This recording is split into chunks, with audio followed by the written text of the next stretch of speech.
abram aí as suas Bíblias em Atos dos Apóstolos.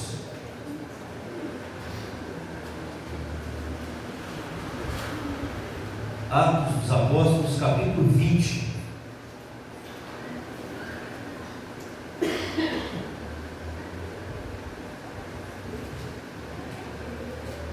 Os irmãos se lembram muito bem que depois que cessou o tumulto na cidade de Éfeso, o apóstolo Paulo então parte para Jerusalém, como havia dito no capítulo 19, verso 21.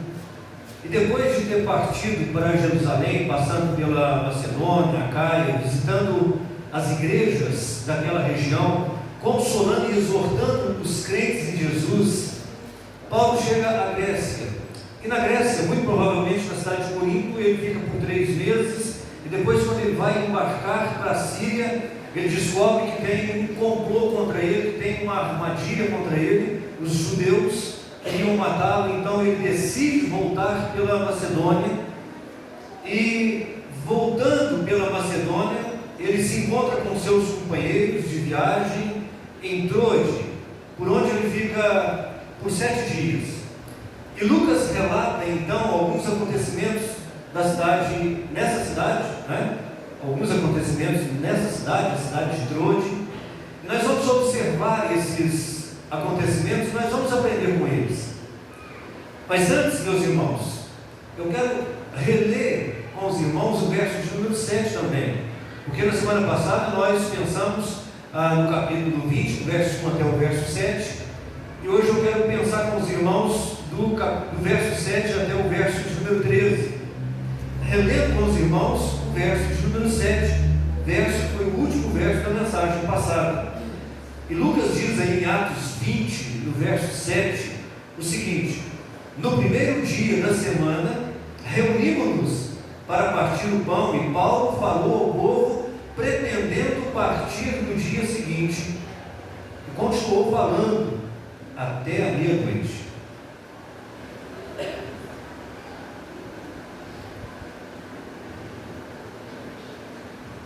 Eu creio que os irmãos se lembram de ter lido isso no domingo, não foi? Eu quero, meus irmãos, a título de introdução, porque Lucas diz aqui nesse verso, e ele diz como testemunha ocular, ele diz reunimos-nos, ou seja, ele estava no meio daquela turma que estava junto com Paulo. Ele diz que no primeiro dia da semana, ou seja, para nós, domingo, no primeiro dia da semana, eles se reuniram para partir o pão, ou seja, se reuniram para celebrar a ceia do Senhor. Isso, meus irmãos, é muito importante para nós, porque essa é uma das provas de que a igreja primitiva se reunia no domingo e não no sábado, para louvar ao Senhor, para partir o pão, para orar e para tratar das coisas concernentes ao reino de Deus. Era no domingo e não no sábado que a igreja se reunia, o que nos leva a afirmar que essa história que os sabatistas dizem, de que a igreja primitiva guardava o domingo e não o sábado, e que foi Constantino, a igreja católica, depois de 325 a 350 depois de Cristo, que houve essa mudança, invertendo o calendário, passando do último dia, o sábado, para o primeiro dia, o domingo. Isso não é verdade. Isso não é verdade, porque nós estamos aqui por volta do ano 30 a 50, e a igreja já se reunia no domingo. O primeiro dia da semana é o domingo. E por que então nós guardamos o domingo? Porque muito provavelmente a igreja primitiva guardava o domingo por alguns motivos. Nós vamos encontrar falas do apóstolo Paulo nos dando a certeza de que nós, como cristãos, principalmente gentios, nós estamos isentos da lei mosaica, da lei judaica. A lei de guardar o sábado, inclusive, é uma lei cerimonial, uma lei que remete à criação do universo. sétimo dia como o dia do descanso, ou seja, o dia em que cessou o labor, o dia que Deus terminou a obra da criação, ela foi dada exclusivamente para os israelitas. É o que está escrito, irmão Fábio, em Êxodo, capítulo 31, versos 16 e 17. Eu quero que os irmãos leiam comigo. Aí diz assim: os israelitas terão que guardar o sábado, eles e os seus descendentes, como aliança perpétua. Isso será um sinal perpétuo entre mim e os israelitas, pois em 6 dias o Senhor fez o céu e a terra, e no 7º dia ele não trabalhou e descansou. Observe, meus irmãos, que aí tem 3 referências claras de que essa aliança que Deus faz, perpétua, e perpétua ainda há aqui uma explicação que não é perpetuamente, ou seja, eternamente, é perpétua para aquela geração. Nós vamos ver aqui que é para os israelitas, os descendentes dos israelitas de novo. Foi para os judeus, para os israelitas, em primeiro lugar para os hebreus, que viria a vir depois de ser o povo de Israel. Foi para eles e não para nós, cristãos gentios, que o Senhor deu a lei. Portanto, diz o apóstolo Paulo em muitos textos da Escritura Sagrada, que nós cristãos estamos livres da lei. A lei não é para os cristãos, os cristãos não estão debaixo do jugo da lei. Olha o que Paulo diz em Colossenses, no capítulo 2, versos 16 e 17. Uma coincidência, né? Porque era Êxodo 31, versos 16 e 17. Agora, Colossenses, capítulo 2, mais versos 16 e 17. Portanto, não permitam que ninguém os julgue pelo que vocês comem ou bebem, ou com a relação a alguma coisa da festividade religiosa, ou a celebração das luas novas, ou dos dias de sábado, porque essas coisas são sombras do que haveria de vir. A realidade, porém, encontra-se em Cristo. Cristo é a realidade, Cristo é a lei, Cristo é o nosso descanso, e a lei de Cristo é o amor. Quem ama cumpre toda a lei. O que Paulo está dizendo é: não deixe que ninguém coloque jugo sobre os seus ombros, porque vocês não são o Israel, vocês não são os judeus, vocês não são israelitas, vocês são cristãos, vocês estão livres da lei judaica, mas estão presos a uma outra lei, a lei do amor, a lei de Cristo, porque Ele é a nossa realidade.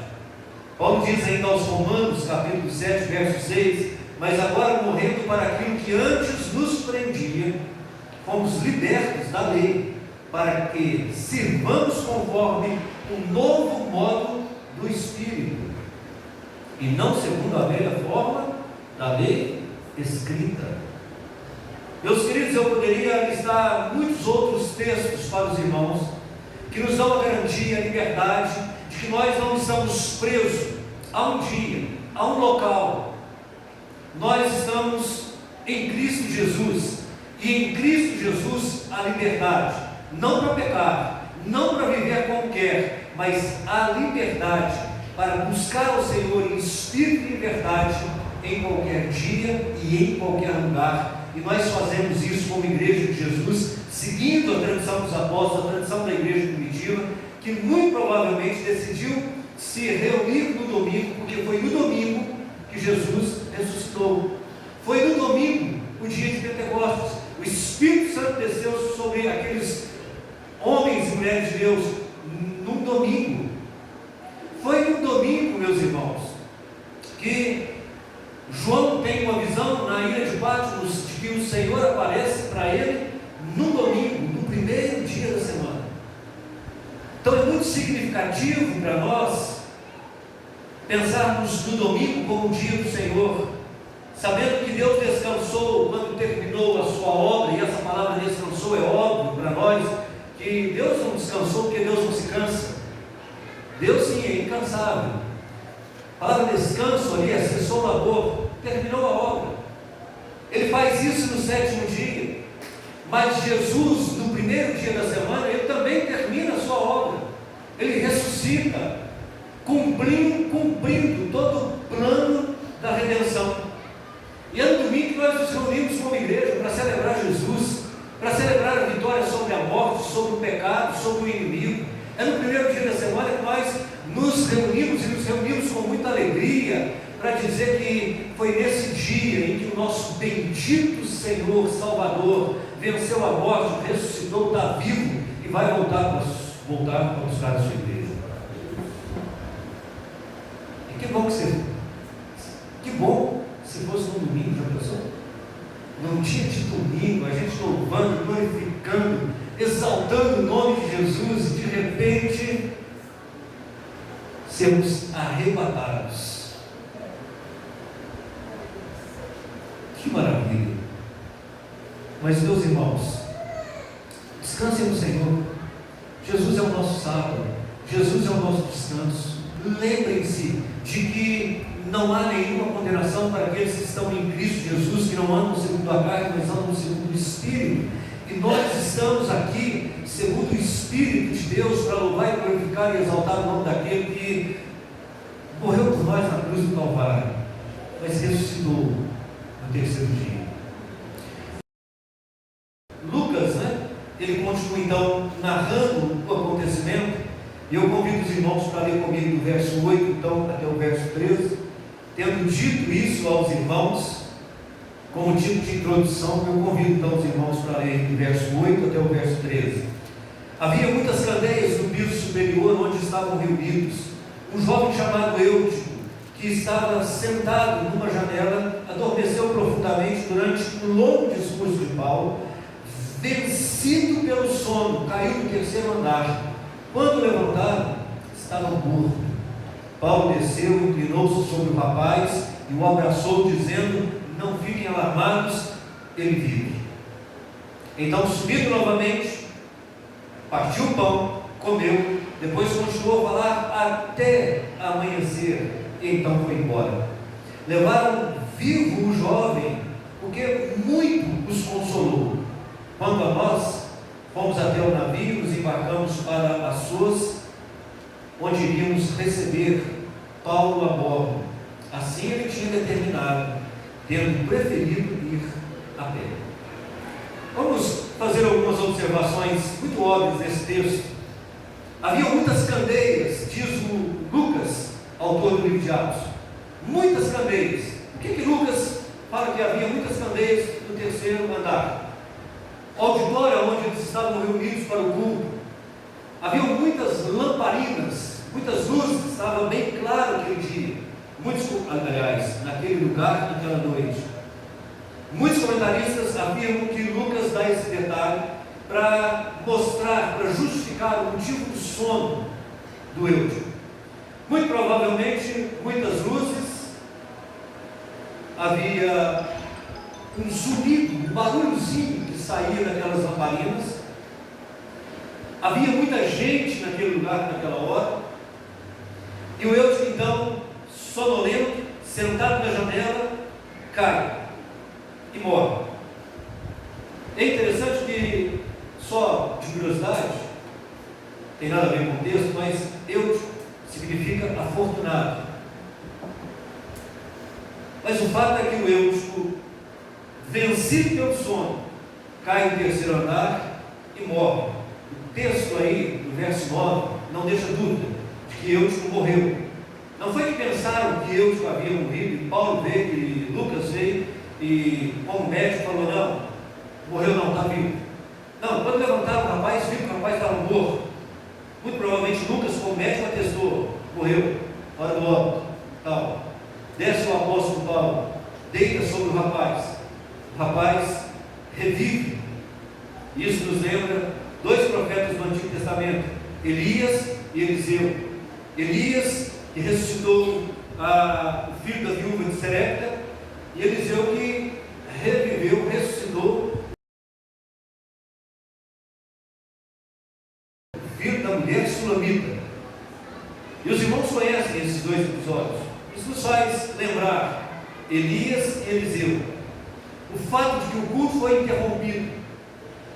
O culto foi interrompido. Eles desceram, ressuscitaram o rapaz. Mas logo depois, o que eles fizeram? Voltaram, continuaram o culto na boa, partiram o pão, comeram.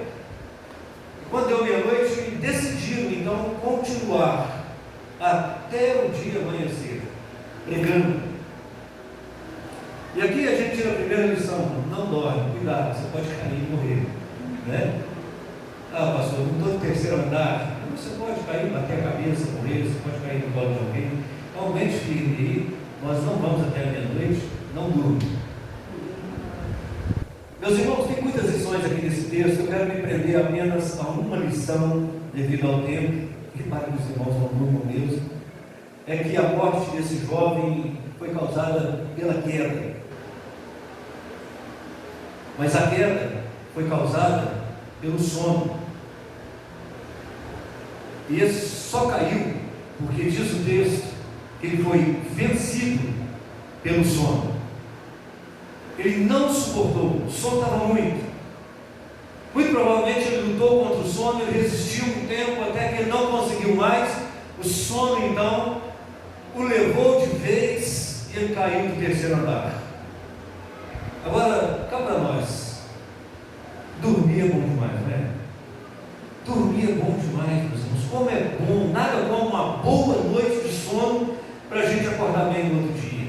Nada como um cochilozinho rápido depois do almoço, meus irmãos. O sono biológico é de Deus, é reparador. Deus nos deu essa necessidade de dormir. Enquanto dormimos, nosso corpo regenera, nós descansamos, somos restaurados e nos preparamos para mais um dia de batalha, mais um dia de luta. Mas é bem verdade que no tocante à vida espiritual, a Bíblia nos alerta quanto ao sono, quanto ao dormir, quanto ao cochilar, porque no mundo espiritual, cochilar, sonolência, dormir, não é um bom adjetivo, não é um bom significado, não é um bom sinal, é também perigo de morte. Se quando esse jovem estivesse cochilando, alguém tivesse ido lá e dito: meu querido, você está cochilando, desce daí, senta no chão, e ele tivesse obedecido, nada disso teria acontecido. Porque é prudente, é sábio nós nos vigiarmos e sabermos até que ponto nós resistimos. E no primeiro sinal de sonolência, nós tratarmos logo de resolver o problema. E é impressionante quando nós estamos cochilando num lugar onde não podemos dormir, nós teimamos. Posso dizer isso porque eu durmo no pior lugar que alguém se pode dormir. Eu durmo no volante. E toda vez que ela fala comigo: você está cochilando? Eu falo: não, claro que não. Vamos trocar? Não, dá para ir. Vamos trocar? Não, dá para ir. Aí joga uma água na cara, para um pouquinho, faz alguma coisa e segue a viagem. Logo, minutos depois, está cochilando de novo. E a gente vai resistindo, sabendo que não é um lugar apropriado para dormir, não é o momento, não é a hora. Isso vai gerar uma morte, isso vai gerar tragédia, mas ainda assim nós insistimos e não levamos tantas considerações e tantas alertas da Bíblia Sagrada quanto ao cochilo na vida espiritual, o sono na vida espiritual. São muitos, mas eu quero lembrar dos irmãos de apenas 3 momentos em que a Bíblia manda a gente ficar acordado, a gente ficar alerta, a gente ficar ligado, vigilante. O primeiro que eu quero trazer para os irmãos está em Mateus, no capítulo 26, verso 41. Vigilante contra o pecado. O que está escrito aí? Vamos ler todos juntos? Vigiem e orem para que não caiam em tentação. O espírito está pronto, mas a carne é fraca. Vigiem, orem para que não caiam em tentação. Meus queridos, vigiar e orar precisa ser uma constância na vida do cristão, porque não há sossego, não há descanso por parte do inimigo. Nós vamos estar sempre diante de tentações, nós vamos estar sempre diante de situações que podem nos levar ao pecado. Então vigiar e orar levar em consideração o perigo do pecado, faz muito bem para a saúde cristã. Evita a morte de muita gente. Tem muita gente morrendo espiritualmente porque não vigia, porque não ora, porque não tem cuidado quanto à tentação. É o caso do Eusco, é claro, que morreu porque se colocou num lugar de risco. Que falta de juízo é essa? Sentar numa janela no terceiro andar, à noite, com a manhã avançando. Falta de juízo, falta de cuidado consigo mesmo, meus irmãos. Talvez um excesso de confiança, não é? Talvez um excesso de confiança. Não, eu me assento aqui e seguro, tranquilo, sou bom de equilíbrio, está tudo tranquilo, está tudo sob controle. Uma autoconfiança muito grande. E quando pensa que não, está lá no corpo tirado do chão. É o Eusco. Estava sentado num lugar onde não deveria estar sentado. Negligenciou o cuidado consigo mesmo. E muitas vezes nós fazemos a mesma coisa. Nós nos colocamos em situações, em lugares de risco. E que no mundo espiritual está cheio de placa vermelha dizendo assim: cuidado, perigo. Tem luz vermelha acendendo por todo lado. E nós estamos ali nos colocando como autossuficientes para brincar com o pecado, para brincar com situações de perigo, para dizer: fica tranquilo que eu estou no controle. Quando nós sabemos que se nós dermos brecha, nós caímos. Situações de risco requer cuidado. Lugares de risco requer cuidado. E muitas vezes a morte espiritual, ela começa quando nós não vigiamos o lugar onde estamos, as pessoas com quem nós andamos, o que nós vemos, o que nós ouvimos, meus irmãos. Olha o que diz o apóstolo Pedro na sua primeira carta, no capítulo 1, versos 13 e 14. Porquanto estejam com a mente preparada, prontos para a ação. Sejam prontos, preparados para agir. Sejam sóbrios e coloquem toda a esperança na graça que lhes será dada quando Jesus Cristo for revelado. Como filhos obedientes, não se deixem amoldar pelos maus desejos de outrora, quando viviam na ignorância. O contexto em que o apóstolo Pedro está dizendo: olha, vigiem, orem. A carta de Pedro é escrita para os judeus que estavam dispersos. Eles estavam sendo tentados a abrir mão da fé por causa da perseguição, por causa da dor, do sofrimento que eles estavam passando pela sua fé em Cristo Jesus. E o apóstolo Pedro vai dizer: cuidado com os sentimentos de vocês, vigiem, orem. Vocês não são mais velhas criaturas, vocês são novas criaturas. Vigiem quanto à vida de vocês em Cristo, porque vocês não estão mais na ignorância passada, vocês agora estão em Cristo, vocês estão na palavra, vocês foram libertos. Cuidado com o desejo de voltar à velha vida, cuidado com o desejo de cometer os mesmos pecados pelos quais nós já fomos libertos. Cuidado, meu irmão, cuidado, minha irmã. Você é nova criatura do Senhor. Cuidado com a velha natureza, cuidado com a natureza adâmica, que vai estar sempre te arrastando para baixo, querendo te levar para o pecado e a cometer os pecados passados, da nossa velha vida, da nossa velha natureza. Cuidado com isso, estejam prontos, estejam preparados para agir, para sair do lugar, para dizer: não, aí não. Isso eu não faço, aí eu não vou, esse não é o momento correto, isso não me convém. Estar pronto para vigiar. E quando a carne disser para você o seguinte: é rapidinho, é só um pouquinho, é vapt-vupt, tem nada a ver, a gente só vai lá, a gente até aproveita para pegar. Cuidado. Seria como levaram eles ao alcoólatra para conversar com o boteco. Você conhece a sua vida passada, você conhece as suas fraquezas, você sabe quais são os pecados que mais te assediam. O diabo também sabe. Cuidado, estejam vigilantes quanto ao pecado, estejam vigilantes quanto à vida de vocês em Cristo Jesus. A segunda alerta que a Bíblia faz é contra o próprio inimigo, meus irmãos. Vigiem, porque o diabo quer tirar a fé de vocês.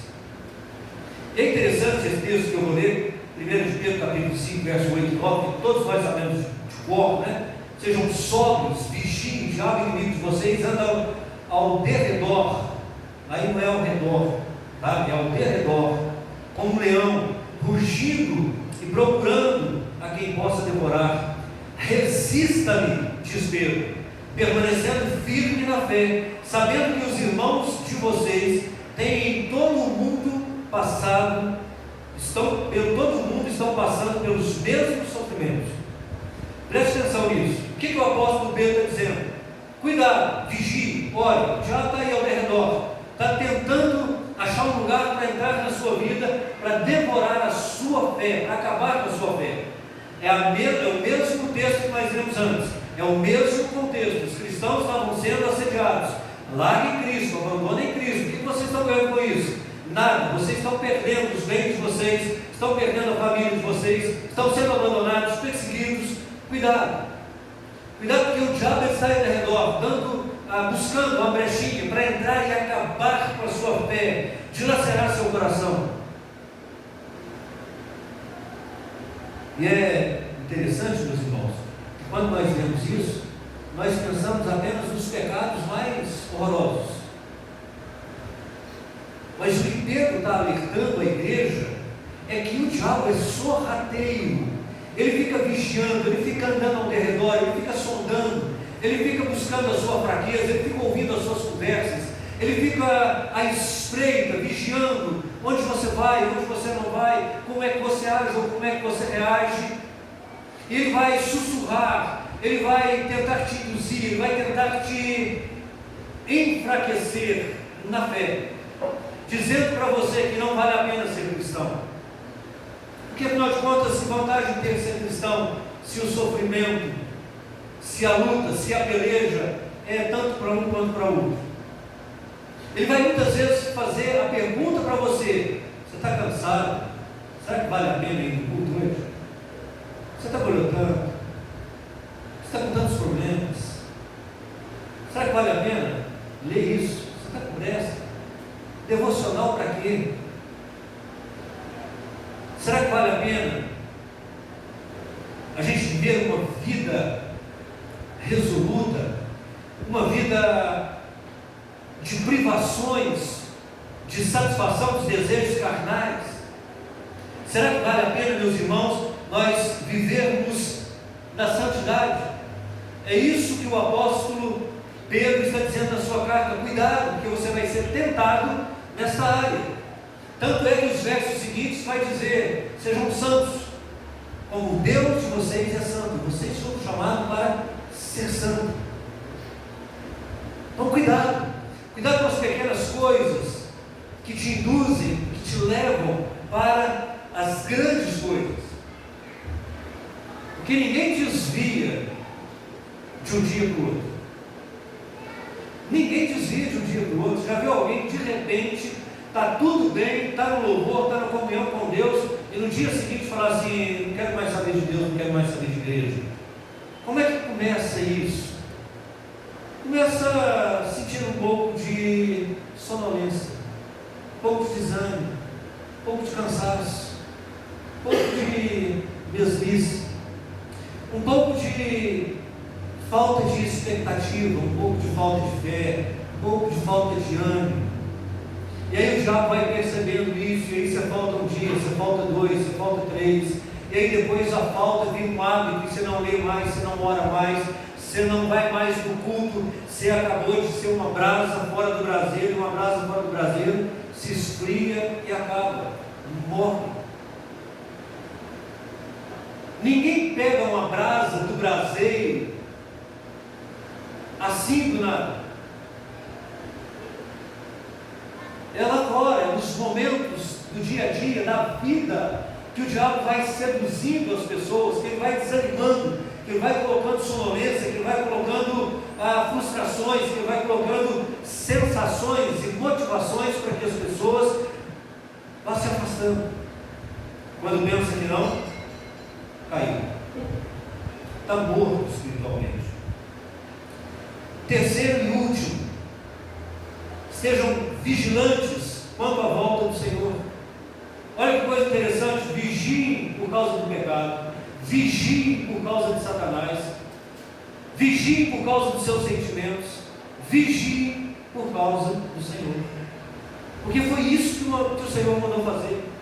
Foi isso que ele disse em Mateus 24, 42, portanto vigiem, porque vocês não sabem em que hora virá o seu Senhor. Vigia. Você não sabe o dia da volta do Senhor. Quantas pessoas, meus queridos, quantas pessoas estão como aqueles dos dias do apóstolo Pedro, e estão dizendo assim: olha, desde que os nossos pais morreram, estão dizendo que Jesus voltaria, até hoje não voltou. E aí Pedro diz: cuidado, porque para Deus 1000 anos é como um dia, e um dia é como 1000 anos. O Senhor não tarda em cumprir a sua promessa. Eu me lembro de um pastor amigo meu que me chamou a atenção para uma coisa muito interessante. Se um dia é como 1000 anos, e 1000 anos é como um dia, Jesus ressuscitou antes de ontem. Antes de ontem. E pode ser que ele venha amanhã. Antes de ontem, porque tem 2000 anos, mais ou menos, que Jesus ressuscitou. 2000 anos, para Deus, pode ser 2 dias. Então está muito próximo, está muito perto da volta de Jesus. E por isso ele disse: olha, vigie, porque vocês não sabem a hora nem o dia. Mas uma coisa vocês sabem: ele virá. Ele virá para buscar a sua igreja. E é bom que quando ele voltar para buscar a sua igreja, você esteja atento. Atento quanto ao quê? Com as lamparinas cheias de óleo, usando os seus dons, servindo e multiplicando com os talentos. Servindo.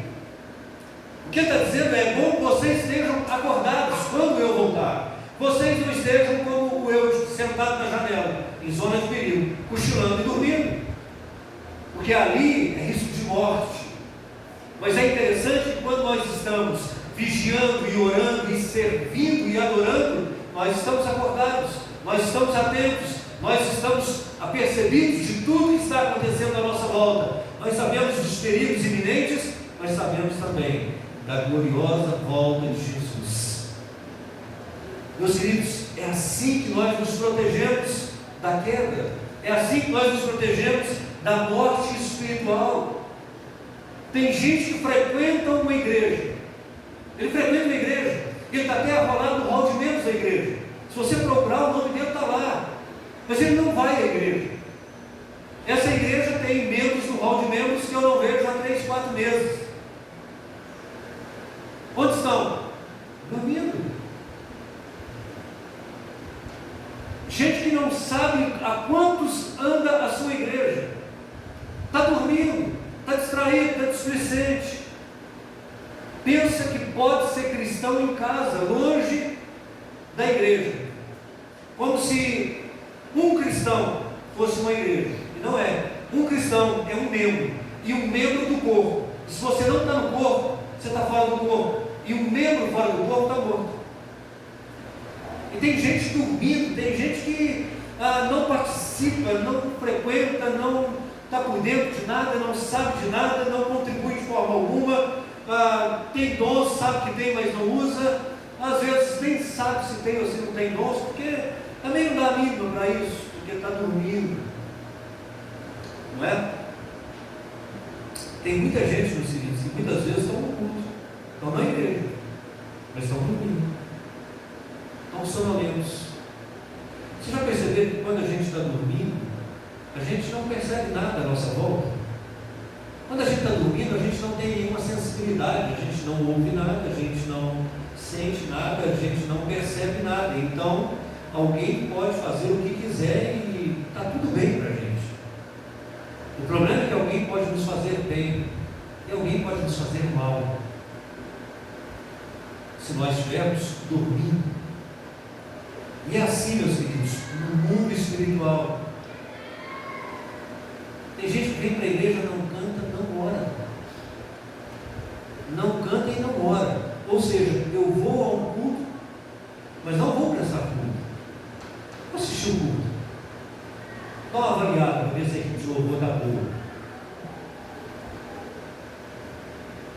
Estar atento, estar esperando Jesus voltar, meu querido. Estar vivo num culto é estar cantando, é estar louvando, é estar adorando, é estar em espírito de oração, é estar participando, é estar sentindo o que está acontecendo à sua volta, é inserir no ambiente da adoração. Afinal de contas, nós saímos de casa para vir aqui para quê?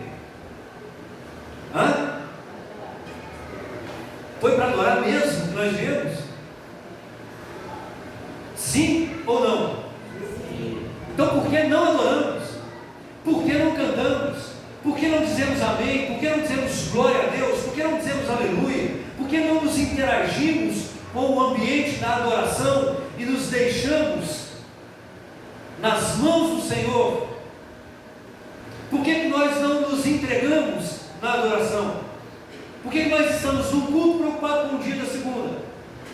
Por que nós estamos num culto de adoração, de louvor, de gratidão, com amargura no coração, com inveja no coração, com ciúmes no coração, com mágoas no coração? Por que a gente não abandona tudo isso do lado de fora? E entra por essa porta e diz: Senhor, agora, nesse momento, eu sou totalmente do Senhor mesmo. Corpo, alma, espírito. Se você for tricotomista, se for dicotomista, corpo e espírito, mas tudo no altar de graça do Senhor. Tudo no altar de graça do Senhor.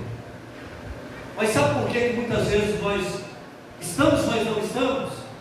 Sabe por que muitas vezes nós estamos num culto como esse, e mais ou menos como o defunto na missa de corpo presente? É porque nós não dormimos na hora que deveríamos dormir. Nós não descansamos na hora que nós deveríamos descansar. Porque durante a semana a nossa atenção não está voltada para o culto do domingo.